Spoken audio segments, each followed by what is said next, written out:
Mas seria uma regulamentação que abrange mais de um país, porque a gente consegue usar sites de fora, Isso, correto? correto. Mas é que a lei, a gente tem uma autonomia que é dentro do Brasil. A nossa lei vale aqui. Exato. Só que se a plataforma de fora é livre para os brasileiros, a gente consegue regulamentar coisas para os brasileiros. E aí a plataforma que quer usufruir do mercado brasileiro precisa ter o respeito às nossas normas. É o Marco Civil da internet. Ele já faz isso.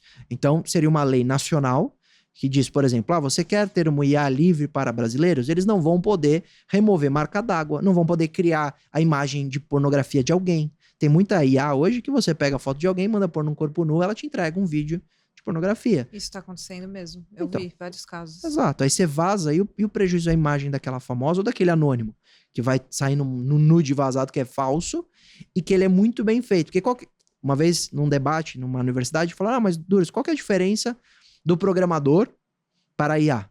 Então, antigamente, o programador já conseguiria fazer isso, concorda? O editor de vídeo. Sim, com certeza. Só que o editor de vídeo, primeiro que ele tem uma mão de obra, que ele tem sua responsabilidade. Segundo que ele entrega com uma velocidade aquele trabalho. Terceiro que dá trabalho. Agora, com o IA, você faz em segundos algo de muita qualidade. Sim, você só dá o comando, né? Faz Você assim, não precisa assim, contratar assim, alguém. não precisa. E aí você também não tem alguém que teria essa responsabilidade. A IA não se preocupa, em tese, não, em regra não deve se preocupar com a responsabilidade dela. Ela não vai ser presa. Sim. O seu programador talvez fale, eu não faço isso. Agora a IA faz. Então, ela tem, claro, todas as IAs têm um código-fonte que cria barreiras. Só que algumas delas são código aberto. E o código aberto permite que você altere o código-fonte para remover as barreiras. Ou seja, você consegue usar aquela IA para qualquer coisa. Eu acho que esse tipo de uso tem que ser proibido de alguma forma por lei. Ou, no mínimo de controle. Quer usar uma IA que a gente sabe que ela pode servir para criar um conteúdo falso de nudez? Você precisa pôr o seu CPF para usar. Mas vai usar o CPF de alguém. Tem que fazer o reconhecimento facial com documento. Começa a criar barreiras de dificuldade para que não seja tão fácil, como é hoje, qualquer um produzir conteúdo criminoso. Sim, com certeza. Mas, assim, usar a inteligência artificial, acho que de qualquer forma deveria ter alguma forma de colocar um CPF, algum tipo de regulamentação, porque você consegue até fazer um vídeo como se fosse, por exemplo, você falando uma coisa que você não tá falando. Exatamente. Na política isso é brutal. Exatamente. Assim, quando a gente tá falando de um nu, aí fica muito claro para a própria inteligência artificial o que ela tá fazendo. Uhum. Agora, quando você pega um vídeo onde a pessoa vai poder falar algo que ela não fala, né? Você vai poder fingir que a pessoa tá falando. É mais difícil da inteligência artificial detectar o que tá acontecendo ali, fazer vários... A interpretação do valor ético, né? Exato, como que ela vai saber? Exato. Se ela falar isso, por exemplo... Fazer os filtros nela, não dá, né? Eu concordo com você.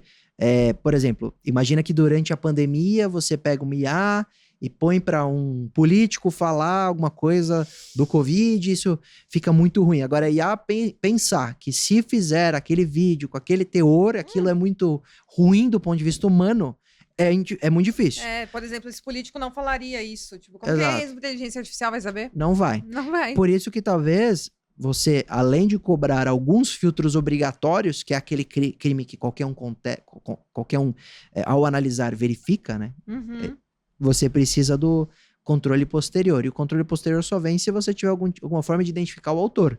Sim. E hoje já é um problema, assim, porque eu até defendo que todo perfil de rede social deveria vincular a um documento. Eu sou totalmente favorável a isso. Eu não vejo razão nenhuma, tirando financeira, das plataformas não criarem esse tipo de obrigação. Você quer ter sua rede social? Coloque seu documento. Por que não fazer? Porque você quer usar um fake?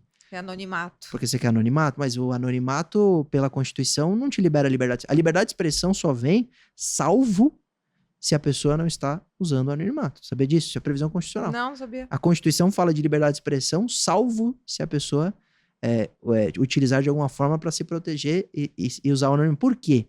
Porque o legislador pensou o seguinte: você quer falar o que quiser, a Constituição vai permitir, mas você tem que ser responsabilizado se errar. Entendi. Então eu preciso te identificar. Quer liberdade de expressão? Coloque a sua cara. Nossa, parece que já estava até prevendo, né? É, Meu é que já Deus teve do céu. problema desde a... Imagina, a gente pega na história da humanidade e não é novidade. A internet só potencializou. Com Mas já tinha certeza. problema desde 88, que é a Constituição. Não, e tem que ficar atualizando o tempo inteiro, né, também as leis em relação a isso, porque cada dia uma tecnologia nova vai se aprimorando e as leis vão ficando antigas. Como que fica essa questão? Dificílimo, assim.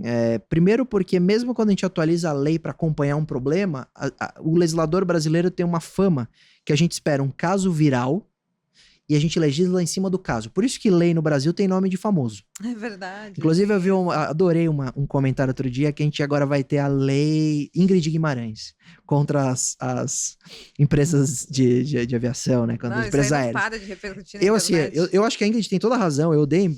Tive um monte de problema com empresa aérea. Eu dei um monte de empresa aérea que eu tive problema com cliente pessoalmente também. Briguei em empresa aérea e tal. Ah, é? Tipo, uma grave com a Gol, de questão ou obriga o passageiro a despachar a mala ou você não embarca.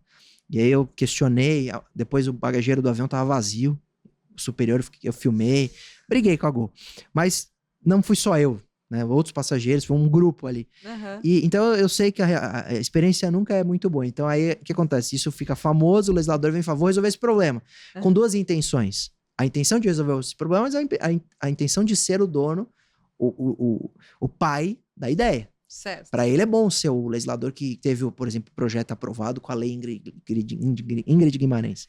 Sim. Então, pro político é muito bom. E a gente vive de casos virais, mas não é assim que legisla.